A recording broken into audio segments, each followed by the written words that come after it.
Hello guys, welcome back to our YouTube channel youth academy. आज हम continue करेंगे अपना एनसीईआरटी लेक्चर, जिसमें हम स्टार्ट करेंगे क्लास 7th का लेक्चर फर्स्ट, जो होगा हमारे एनवायरनमेंट पे। हम अपने एनवायरनमेंट से क्या समझते हैं ये जानेंगे हम। इसमें ओवरव्यू लिख रखा है कि इंट्रोडक्शन पहले देखेंगे, एनवायरनमेंट से क्या समझते हैं, एनवायरनमेंट किसे कहते हैं, और कौन कौन से जो कंपोनेंट है वो एनवायरनमेंट का निर्माण करते हैं, कौन कौन से घटक है या किन-किन से मिलकर हमारे एक वातावरण का निर्माण होता है या पर्यावरण का। और नेचुरल नेचुरल एनवायरनमेंट किसे कहते हैं, और इकोसिस्टम पारिस्थितिक तंत्र, और ह्यूमन एनवायरनमेंट मानव पर्यावरण किसे कहते हैं, ये सब जानेंगे आज की क्लास में। तो सबसे पहले हम स्टार्ट करते हैं एनवायरनमेंट से, उसके बाद इकोसिस्टम से। तो इकोसिस्टम से सबसे पहले देखते हैं एनवायरनमेंट। एनवायरनमेंट किसे कहते हैं? पर्यावरण से हमारा तात्पर्य यह है कि जो भी हमारे आसपास या हमारे चारों तरफ पाई जाने वाली वस्तु या फिर कोई भी abiotic and biotic component. Abiotic abiotic means non living thing, जिसमें जीवन ना हो, नॉन लिविंग थिंग। और biotic component, biotic means living thing. हमारे आसपास जैसे रिवर हो गई, माउंटेन, ये सब स्ट्रक्चर और भी चीज़ें हैं, मेज, ये सब जो भी आसपास आपके अबायोटिक कंपोनेंट पाए जाए। और बायोटिक कंपोनेंट में क्या आ जाएंगे? जीव जंतु आ जाएंगे, पेड़ पौधे, ये सब हमारे आसपास पाए जाते हैं। तो ये दोनों मिलकर क्या बनाते हैं? हमारा पर्यावरण, एनवायरनमेंट बनाते हैं।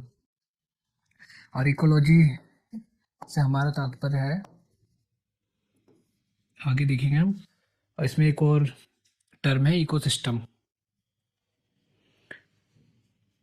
इसको हम आगे देखते हैं। पहले यहाँ से स्टार्ट करेंगे। इसमें पहले पूछा गया है, have you ever come across place near by your surroundings which you have observed continuously changing.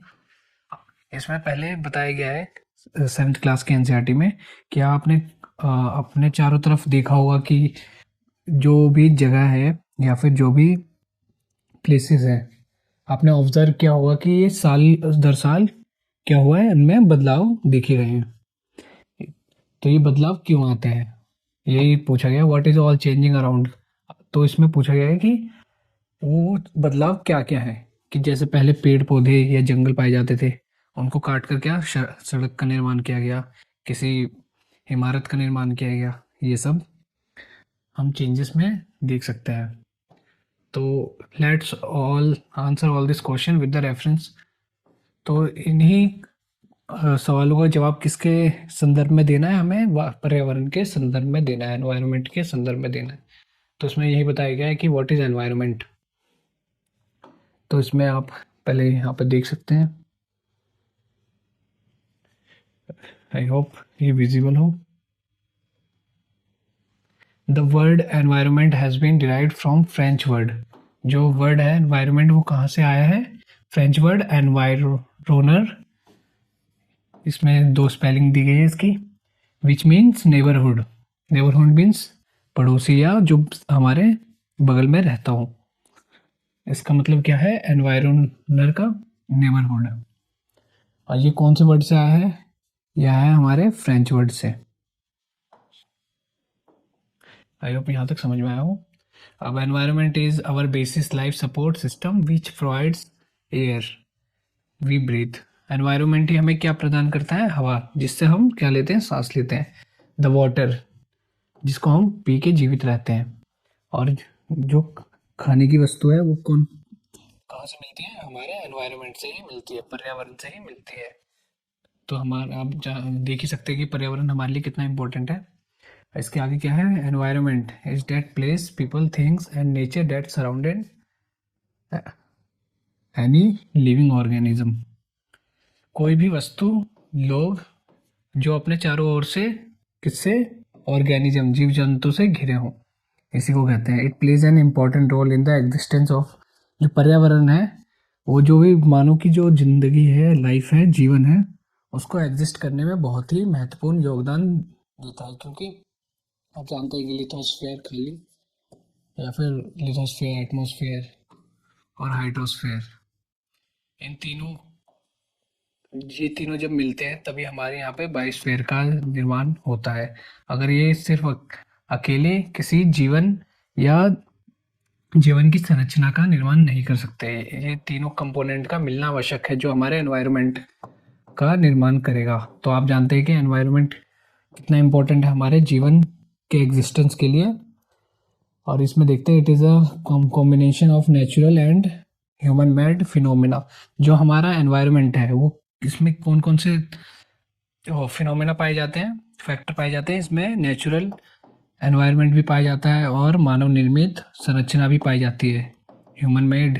जैसे सड़क हो गए, इमारत हो गई, जैसे हमने एग्जांपल लिया, जो भी मेज, कुर्सी, ये सब ह्यूमन मेड का ही एग्जांपल है। नेचुरल में रिवर, माउंटेन, डेजर्ट, ये सब आ जाएंगे इसमें। अब देखते हैं कंपोनेंट्स ऑफ एनवायरनमेंट, पर्यावरण के भाग, किन किन चीज़ों से मिलकर हमारा एनवायरनमेंट, पर्यावरण बनता है। The components of environment are basically divided into two categories, दो भागों में बांटा गया है। बायोटिक, ये हमने समझा है कि जो बायोटिक एनवायरनमेंट है, it refers to the world of living, जो लिविंग थिंग है उसको दर्शाता है। और एनवायरनमेंट के भाग में, कंपोनेंट में, पहला कंपोनेंट कौन होगा? बायोटिक, जो लिविंग थिंग को दर्शाता है, जो भी हमारे आसपास लिविंग जीव जंतु है जिनमें जीवन की संभावना है, जीवन पाया जाता है, उसी को हम बायोटिक का नाम देते हैं। जैसे एनिमल, बर्ड्स, फॉरेस्ट, जंगल, कीड़े मकोड़े, प्लांट्स, ये सब इसमें आ जाते हैं इसके एग्जाम्पल में।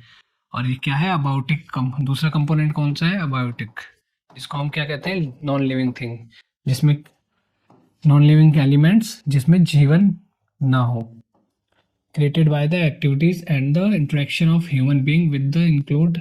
इसमें कौन कौन से आ जाएंगे? Land, air, cloud, reverse, mountain, ये सब। आई होप यहाँ तक समझ में आया हो। You can note it down if you want.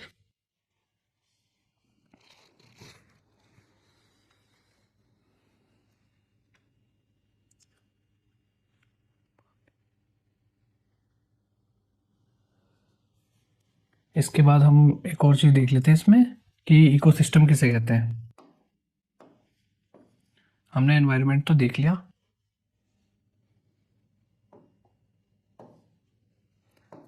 Ecosystem. Ecosystem, environment क्या होता है? जो हमारे चारों तरफ बायोटिक एंड अबायोटिक कंपोनेंट पाए जाते हैं। अब इकोसिस्टम उससे ही थोड़ा हल्का सा आगे, या फिर इसके अगले भाग के रूप में देखा जा सकता है इसमें, क्योंकि ये भी किससे कंप्राइज होता है? ये किससे मिलकर बनता है? कंप्राइजिंग ऑफ, इसमें तीन इंपॉर्टेंट फैक्ट या फैक्टर इंपॉर्टेंट है इकोसिस्टम बनाने के लिए। सबसे पहले क्या होता है इसमें? Comprising of biotic and abiotic component. किससे बना होता है ये? Living thing and non living thing component से। पहला फैक्टर आपको समझ में आया आई होप कि इकोसिस्टम की संरचना में, इसको बनाने में तीन फैक्टर का महत्वपूर्ण योगदान होता है। पहला फैक्टर हमने ये देखा कि ये किससे बना होता है? बायोटिक एंड अबायोटिक कंपोनेंट से। और दूसरा है, इसमें क्या होता है? जो बायोटिक एंड अबायोटिक कंपोनेंट है, living thing and non living thing component है, जो जिसमें जीवन पाया जाता है और जिसमें जीवन नहीं पाया जाता है, ये एक दूसरे से इंटरेक्ट करते हैं। इंट्रैक्शन बिटवीन, इसमें क्या पाया जाता है? Interaction, interaction between living thing, या फिर यहाँ पे बायोटिक का भी यूज कर सकते हैं। Biotic, interaction between living thing and non living thing, इसको ब्रैकेट में अबायोटिक लिख देते हैं, कंपोनेंट्स का। इंट्रैक्शन किसके बीच में होता है? Biotic and abiotic, living thing और नॉन लिविंग थिंग कंपोनेंट के बीच में क्या होना चाहिए? इंट्रैक्शन होना चाहिए इकोसिस्टम बनाने के लिए। अब तीसरा फैक्टर है, इस इंट्रैक्शन के कारण एक जीवन की उत्पत्ति हो अपने आप, निर्माण हो रहा हो किस इंटरेक्शन के बाद, लिविंग थिंग और नॉन लिविंग थिंग में जो इंटरेक्शन हो रहा है, तो जो लाइफ है, life exist bye it's on, अपने आप ही क्या हो जीवन का, या जीवन की उत्पत्ति हो रही हो, या किसी नई संरचना की उत्पत्ति हो रही हो इस इंटरेक्शन के कारण। आई होप समझ में आया इकोसिस्टम में। इसको हम अलग से डेफिनेशन बता देंगे, लेकिन अभी समझने के लिए आई होप यहाँ तक समझ में आया कि एनवायरनमेंट और इकोसिस्टम में क्या डिफरेंस पाया जाता है। एनवायरनमेंट जो हमारे चारों और जो भी living thing non living thing features पाए जाते हैं, स्ट्रक्चर पाए जाते हैं, उसको कहते हैं। और इकोसिस्टम जो बायोटिक अबायोटिक कंपोनेंट्स, इसमें 3 कंपोनेंट होने, फैक्टर होने इंपॉर्टेंट है। पहला बायोटिक एंड अबायोटिक कंपोनेंट, और उन दोनों कंपोनेंट में क्या होना चाहिए, इंट्रैक्शन होना चाहिए। और इंट्रैक्शन के कारण एक नई जीवन की संरचना या नए जीवन की उत्पत्ति हो रही हो, इसको हम आगे देखेंगे। अब देख लेते हैं यहाँ पे component of environment. Human made में रोड्स आ गए, इंडस्ट्री आ गए, जो भी हमारे मॉन्यूमेंट है ये आ गए, क्योंकि ये मानव द्वारा निर्मित है। कंपोनेंट ऑफ एनवायरनमेंट पूछे तो हम क्या बोलेंगे, ह्यूमन मेड है, नेचुरल है, ह्यूमन के द्वारा जो भी बनाए जाते हैं उसी को हम ह्यूमन मेड कहते हैं। और एक हमारे सोशल सामाजिक, जिस या फिर हम एक संबंध के तौर पर हम फैमिली का निर्माण भी करते हैं, इंडिविजुअल, कम्युनिटी, समाज का निर्माण। हम एक समाज में रहते हैं तो धर्मों का निर्माण होता है, जिससे और इन्हीं से हमारी आस्था, ये सब, शिक्षा, इकोनॉमिक, ये सब हम कौन निर्माण करता है, मानव। ये किसी अन्य जंतु के वश की बात नहीं है, ये सिर्फ मानव ही है जो जिसमें चेतना का विकास या चेतना देखी जाती है, जिसके कारण वो सोच सकता है, और इन सब सामाजिक संरचना का निर्माण उसके द्वारा होता है। तो ये सब किनके द्वारा संभव है, सिर्फ मानव के द्वारा। किसी भी परिवार का निर्माण, समाज का निर्माण, धार्मिक अधार्मिक गतिविधि, शिक्षा, आर्थिक, जो भी है। और जो संरचना है एक फिजिकल तौर पर, भौतिकी तौर पर, वो कौन सी है, मॉन्यूमेंट्स, इंडस्ट्री, ये सब मानव के द्वारा निर्माण किए गए हैं। और जो नेचुरल है, जिसमें मानव का कोई भी योगदान नहीं है, वो है हाइड्रोस्फीयर, जहाँ पर ओशियन, सी, ये सब, रिवर, इन सब का निर्माण हुआ है, ये अपने आप ही हुआ है, इनमें मानव का कोई योगदान नहीं। ये हम लिथोस्फीयर चैप्टर में भी, जो हमने पिछला लेक्चर लिया था ज्योग्राफी में, उसमें भी देख चुके हैं कि लिथोस्फीयर किसे कहते हैं। जो क्रस्ट का निचला भाग है, कितने किलोमीटर तक, 100 किलोमीटर तक लगभग, उसी को ही हम लिथोस्फीयर कहते हैं। जो एस्थेनोस्फीयर है, लिथोस्फीयर के नीचे ही है, और लिथोस्फीयर एस्थेनोस्फीयर के ऊपर एक नाव की तरह तैर रहा है। और ये हमारी जो धरती की प्लेट है, ये आगे भी हम देखेंगे प्लेट टेक्टोनिक के लेक्चर में, अलग अलग भागों में डिवाइडेड है हमारी धरती की प्लेटें, जिसके कारण एस्थेनोस्फीयर में मूवमेंट होने के कारण यहाँ पे भूकंप की स्थिति देखी जाती है। अब देखते हैं इसमें it is solid crust hard top, और इसके ऊपर वाले भाग को क्या कहते हैं, crust, made up of rock. ये किससे बना होता है, चट्टान से बना होता है। मिनरल्स पाए जाते हैं इसमें, covered by thin layer of soil. और ये किससे कवर होती है, एक पतली सी लेयर होती है, किससे, सॉइल के द्वारा, मिट्टी के द्वारा बनाई गई। It is an irregular shape में होती है, इसकी कोई कहीं कहीं पर प्लेन के आकार में पाई जाती है, कहीं कहीं जो पर्वत होते हैं उनके आकार पे, तो इरेगुलरिटी पाई जाती है, समानता पाई जाती है इसमें, जो हमारे लिथोस्फीयर है उसमें। इसमें landforms like mountain, plateau, valleys, घाटी, पठार, क्योंकि संरचना हर जगह समान नहीं है, इसके कारण इसको इरेगुलर सरफेस का नाम दिया गया यहाँ पर। अब देखते हैं, landform are found over continent and also oceanic floor. जो लैंडफॉर्म है वो कहाँ पे मिलते हैं, कॉन्टिनेंट्स पे, कॉन्टिनेंट्स, और ये ओशनिक फ्लोर हो गए, यहाँ पर ओशन पाए जाते हैं। तो यहाँ भी क्या लैंडफॉर्म्स का रूप देखा जा सकता है। Lithosphere is the domain which provide us forest. जो लिथोस्फीयर है वहीं पर हम कहाँ देख सकते हैं, जंगल, या जहाँ जो हमारे एयर के लिए एक महत्वपूर्ण ऑक्सीजन के लिए एक महत्वपूर्ण संसाधन है, वो हम कहाँ देख सकते हैं? लिथोस्फेयर पे, ना कि ओशन में। इसलिए लिथोस्फेयर हमारे लिए इंपॉर्टेंट होता है, और खेती भी हम कहाँ करते हैं? लिथोस्फेयर पे ही करते हैं। एग्रीकल्चर, ह्यूमन सेटलमेंट, जो मानव का सेटलमेंट होता है, मानव जहाँ रहते हैं, जहाँ एक समाज की संरचना बनती है, निर्माण होता है, वो कहाँ पर होता है? लिथोस्फेयर पे ही होता है। तो आई होप यहाँ तक समझ में आया हो। It is also source of mineral wealth, यहाँ पे खनिज पदार्थ भी पाए जाते हैं। देखते हैं हाइड्रोस्फेयर, ये जो नेचुरल एनवायरनमेंट पाए जा रहे हैं, ये उसके एग्जाम्पल हैं। पहले हमने देखा लिथोस्फेयर, जिसमें मानव का कोई भी योगदान नहीं है जिसको बनाने में। पहले हमने देखा लिथोस्फेयर, जो अपने आप ही बना है, और हाइड्रोस्फेयर, जलमंडल, ये भी नेचुरल एनवायरनमेंट का एग्जाम्पल है। The domain of water is known as hydrosphere, जहाँ पर पानी की या फिर वाटर बॉडी देखी जाती है, पानी की संरचना देखी जाती है, उसी को हम क्या कहते हैं? Hydrosphere. It comprises various source of water and water bodies like river, lakes, ये सब एग्जांपल है लिथोस हाइड्रोस्फेयर के, जिसको वाटर बॉडीज के नाम से भी जानते हैं, और जो किसके लिए? लिविंग थिंग के लिए बहुत ही आवश्यक है।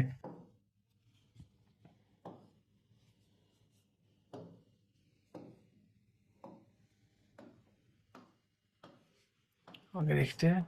अब देखते हैं एटमॉस्फेयर, ये भी हमारे किसका एग्जांपल है? नेचुरल एनवायरनमेंट का। It is a thin layer of that surroundings. इसमें देखते हैं हम, जो हमारे क्रस्ट के ऊपर सबसे पहले कौन सा? ट्रोपोस्फेयर, फिर स्ट्रेटोस्फेयर, मेसोस्फेयर, थर्मोस्फेयर, ये सब हमारे एटमॉस्फेयर की लेयर है। It is a thin layer of surrounding of earth, protects from harmful, और ये जो लेयर है एटमॉस्फेरिक, इसके कारण जो हमारे सूर्य से आने वाली पराबैंगनी किरणें या यूवी रेज है, उसको रोक, अल्ट्रावायलेट रेज है, उसको रोकने में सहायता करती है। कौन करते हैं? एटमॉस्फेयर हमारा। अगर ये नहीं होगा तो जो सूर्य से आने वाले खतरनाक किरणें हैं, वो हमारे पृथ्वी पर पहुंचेगी, और एक तो हीट और इनसे हानिकारक किरणों के कारण हमारे सामाजिक जीवन पर भी प्रभाव डालेगी। It consist of gases, dust and water vapour, जो हमारे उसमें है, वातावरण है, उस या वायुमंडल है, उसमें क्या पाए जाते हैं? गैसेस, डस्ट और वाटर वेपर, जैसे नाइट्रोजन गैस हो गए, ऑक्सीजन, आर्गन, ये सब पाए जाते हैं। Any changes in the atmosphere will lead to the change in the weather, और ये भी हमने पिछले क्लास में जाना, वेदर और क्लाइमेट किसे कहते हैं। और जो ये किसके कारण होता है? जो भी वेदर या फिर क्लाइमेट में बदलाव आते हैं, मौसम में या जलवायु में बदलाव आते हैं, वो किसके कारण होते हैं? वो होते हैं वायुमंडल में बदलाव होने के कारण, उसके तापमान में बदलाव होने के कारण। अब देखते हैं बायोस्फीयर। सबसे पहले हमने देखा लिथोस्फेयर, फिर देखा हमने एटमॉस्फेयर, फिर हाइड्रोस्फेयर, ये वाटर बॉडीज होती है, ये एटमॉस्फेयर, एयर, गैस, डस्ट, ये सब इसमें पाए जाते हैं। और फॉरेस्ट, डेजर्ट, रिवर, ये हमारे किस पे पाए जाते हैं? लिथोस्फेयर पे। और जब ये तीनों कंपोनेंट जहाँ मिलते हैं, उसको हम क्या कहते हैं? बायोस्फेयर। यहाँ पर क्या होता है? जीवन का निर्वाह होता है, जीवमंडल, जहाँ जीवन उपस्थित होता है। Plants and animal kingdom together frame biosphere, जो प्लांट्स है और जीव जंतु जानवर पाए जाते हैं, वो क्या बनाते हैं? बायोस्फेयर बनाते हैं। इट्स अ नैरो जोन, ये नैरो जोन है ना, क्योंकि ये इतने सारे एरिया को कवर नहीं कर रहा है, सिर्फ छोटे एरिया को कवर कर रहा है। It's a narrow zone of earth where land, water and air interact. जब ये तीनों इंटरेक्ट करते हैं, इसी को हम बायोस्फीयर कहते हैं। क्या है? नैरो जोन है। With each other support of life, इसी से ही हमारा क्या जीवन निर्वाह या जीवन की उत्पत्ति होती है, ये समझाया गया है यहाँ पे। It is a system formed bye interaction of all living thing. अब इसमें देखते हैं कि इकोसिस्टम, अभी हमने समझाया कि इकोसिस्टम क्या कहते हैं। इसमें बायोटिक कंपोनेंट होना चाहिए, ये दोनों एक दूसरे से इंटरेक्ट करने चाहिए, और इस इंटरेक्शन के कारण एक नई जीवन की उत्पत्ति होनी चाहिए। और ये किसके द्वारा? एजी टेंसले, हमारे एक वैज्ञानिक थे, उनके द्वारा 1935 में बताया गया। एजी टेंसले, इस वर्ड टर्म का यूज किया गया इकोसिस्टम का, ये हम आगे देख लेंगे। अभी के लिए यहाँ पे देखते हैं। It is a system formed by the interaction of all living thing, all plants, ये तो हम देख चुके हैं। All plants, animal, human beings depend on their intermediate this relationship between ecosystem could even consist of large rainforest, grassland. तो ecosystem के कौन कौन से एग्जांपल होंगे इसमें? Grassland, desert, mountain, lakes, small ponds. ये भी समझाया गया कि जैसे कैसे ये वाटर किसमें, धरती में लिथोस्फेयर के अंदर जाता है, फिर ये पेड़ पौधे को पानी और आवश्यक मिनरल्स या खनिज पदार्थ जो भी हैं वो प्रोवाइड करते हैं, जिसके कारण ये अपने जो विकास है, पेड़ पौधे अपना विकास करते हैं। और इसके कारण ये कई जो भी प्रोड्यूसर्स हैं, प्रोड्यूसर्स मीन्स जो अपना भोजन खुद बनाते हैं, जैसे पेड़ पौधे का निर्माण हुआ, ये हम ट्रॉपिक लेवल में पढ़ेंगे। Producers, herbivores, carnivorous, top carnivorous, ये हम जानेंगे ट्रॉपिक लेवल 1, TL1 किसे कहते हैं, TN2 कैसे कहते हैं, जब यूपीएससी का लेक्चर लेंगे गहराई से। TN3 कैसे कहते हैं, ट्रॉपिक लेवल 3, ट्रॉपिक लेवल 4। तो अगर आपको ये लेक्चर जल्दी चाहिए तो you can read in a query in a comment section, नहीं तो हम ये 1-2 हफ्ते में स्टार्ट करेंगे ही, तो उसमें गहराई से समझाएंगे ये ट्रॉपिक लेवल क्या होते हैं। तो यही समझाया गया है कि जो बायोटिक और अबायोटिक कंपोनेंट का क्या हो रहा है, इंट्रैक्शन हो रहा है। जैसे घास का निर्माण हुआ तो रैबिट उस पर निर्भर रहता है और उसके कारण जिंदा रहता है और अपना विकास, शरीर और जीवन निर्वाह करता है।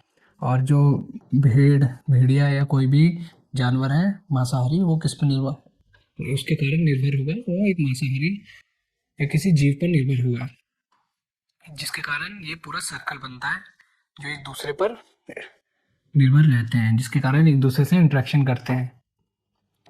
अब देखते हैं ह्यूमन एनवायरनमेंट, मानव पर्यावरण। Human beings interact with each other and modify there surroundings. Human environment से हम क्या समझते हैं, जब हम मानव कहीं रहते हैं या सेटल होते हैं तो वहाँ पर क्या करते हैं, मॉडिफिकेशन करते हैं। जैसे अगर वहाँ जंगल पाया जाता है तो उसको काट काट के एक घर या फिर सड़क, इन सब का निर्माण होता है। तो यही समझाया गया है कि अपनी ज़रूरत के अनुसार उस जगह में बदलाव करते हैं, मॉडिफिकेशन करते हैं। इसी को हम ह्यूमन एनवायरनमेंट का नाम देते हैं। Life of early was simple, their requirements are fulfilled by nature. जो पहले का जीवन था उसमें क्या था, वो रिक्वायरमेंट किसके द्वारा फुलफिल हो जाती थी, नेचर के द्वारा। लेकिन अब क्या हो गया है, अब की जो लोगों की नीड है वो बढ़ती जा रही है और जो नेचर है हमारा, वो उसकी फुलफिलमेंट वो पूर्ण रूप से नहीं कर पा रही, जिसके कारण लोगों का लालच बढ़ता जा रहा है और वो हमारे पर्यावरण है उसको नुकसान भी पहुंचा रहे हैं। अब देखते हैं, with time human have learned grow crops, क्या फसल उगाना सीख चुके हैं, डोमेस्टिकेशन ऑफ एनिमल ये भी कर चुके हैं, change environment according to their requirement. तो अपने एनवायरनमेंट में धीरे धीरे क्या बदलाव करते जा रहे हैं अपने जरूरत के अनुसार। With invention of wheel surplus, ये सब हम देख चुके हैं कि जो व्हील है इन सब का निर्माण किया गया, जिसके कारण व्यापार में वृद्धि हुई। और जो बार्टर सिस्टम, ये सब हम देख चुके हैं। ये सब पूरा किसका पार्ट है, ह्यूमन एनवायरनमेंट का है, क्योंकि ह्यूमन इंटरेक्ट करेगा जब उनके पास सरप्लस, एक सरप्लस मीन्स जैसे हमने क्रॉप बनाया, क्रॉप उगाया या फिर कुछ सामग्री बनाई, तो उसका जब अधिक, एक क्रॉप तो बनाया हमने अपने परिवार के लिए, अगर वो पूरे परिवार के लिए पूर्ति कर रही है, और उससे अधिक अगर उग गया या फिर उससे अधिक उगाया तो वो सरप्लस, एक अधिक मात्रा में ये खाद्यान्न के रूप में हमारे पास रहा, तो हम उसको पूरी तरीके से यूज नहीं कर पाएंगे। इसके लिए हम उसको किस में यूज करेंगे, व्यापार में। System which goods are exchange between use of money, इसी को हम बार्टर सिस्टम कहते हैं। यहाँ बार्टर सिस्टम टर्म यूज किया गया है। बार्टर सिस्टम मतलब जो हम, अगर किसी से हमारे पास टोमेटो है और हमें किसकी, पटेटो की आवश्यकता है, हमें पटेटो आलू चाहिए, तो हमारे पास पैसे नहीं है, लेकिन अगर किसी ज़रूरतमंद को टोमेटो चाहिए होगा तो हम उसके बदले एक्सचेंज कर सकते हैं। हमें आई होप समझ में आया हो कि हम उसको पैसे के बदले एक्सचेंज कर सकते हैं, कि हमें पटेटो दे दो, हम तुम्हें टोमेटो दे देंगे। तो इसी को हम क्या कहते हैं, बार्टर सिस्टम। अब उसके बाद क्या है फिर, ट्रेड। क्योंकि ये डबल कोइंसिडेंस पे डिपेंडेंट था क्या? Barter system. डबल कोइंसिडेंस चाहिए होता। जैसे हमें टोमेटो, हमारे पास टोमेटो है, सामने वाले के पास पटेटो, तो उसको भी पटेटो टोमेटो चाहिए होगा, तभी हम उससे पटेटो ले पाएंगे।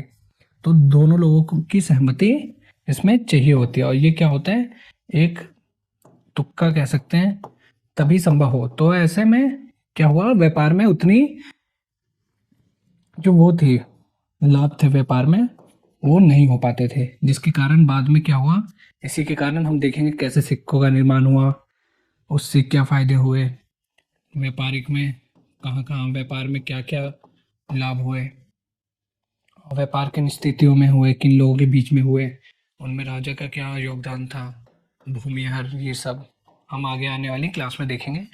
आज के लिए इसमें इतना ही है, मिलते हैं नेक्स्ट क्लास में। उससे पहले दो टर्म में हम गहराई से समझ लेते हैं। पहले तो हमने इकोलॉजी देखा। पहले हम इसमें जो इकोसिस्टम है, हमने समझाया था कि जो ecosystem as a defined as functional unit comprising of किसका, comprising of biotic community integrated with its physical non living environment. इसमें सीधे टर्म में ये है कि इकोसिस्टम क्या है, an ecosystem as defined as functional unit, एक फंक्शनल यूनिट है कंप्राइजिंग किससे बना है, बायोटिक कम्युनिटी। किससे इंटीग्रेटेड है, वो किससे जुड़ा हुआ है, या किससे इंटरेक्शन करता है, इट्स फिजिकल नॉन लिविंग, इसका मतलब है बायोटिक ही। इसको हमने एक बड़े वर्ड में लिखा है ताकि जब हम आंसर राइटिंग करें तो उसमें कोई हल्का ना लगे, उसमें एक भारीपन हो कि हाँ, चॉइस ऑफ वर्ड बहुत ही अच्छे हैं। With its physical non living environment, इसका मतलब abiotic, non living means abiotic. I hope यहाँ तक समझ में आया हो। आपको नोट डाउन करना है तो कर सकते हैं।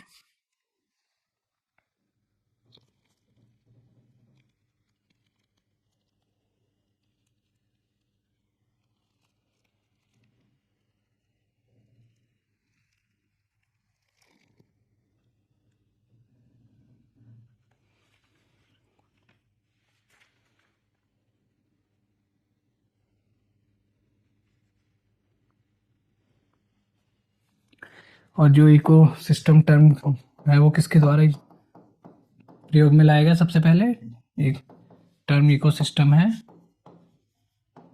वो एजी टेंसली के द्वारा, एजी टेंसली, ये नाम बहुत इंपॉर्टेंट है, टेंसली कब लाया गया, 1935 में।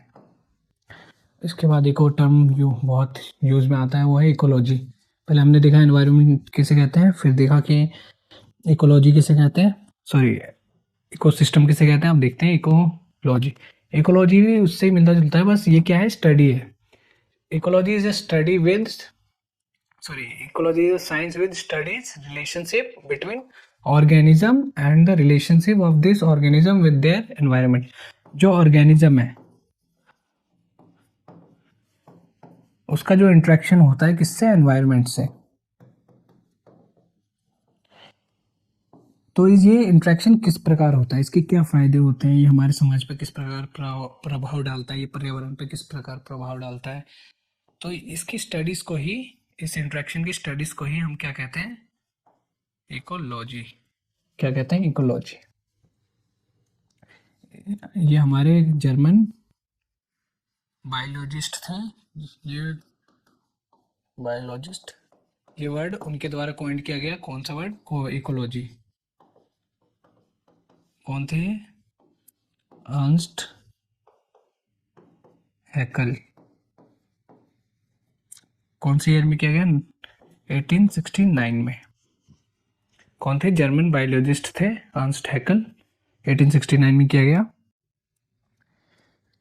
और इकोलॉजी किसे कहते हैं, साइंस, ये एक प्रकार की साइंस विज्ञान है जो किसमें सहायता करता है, स्टडी में, किसकी स्टडी में, जो ऑर्गेनिज्म है, जीव जंतु है, और जो इंटरेक्शन करते हैं एनवायरनमेंट, पर्यावरण के साथ, उनकी स्टडी में, उन्हीं की स्टडी को, उनको कैसे पढ़ा जाता है, उसी को इकोलॉजी कहते हैं। आई होप यहाँ तक समझ आया हो। मिलते हैं नेक्स्ट क्लास में, आज के लिए इतना काफ़ी है। Thank you.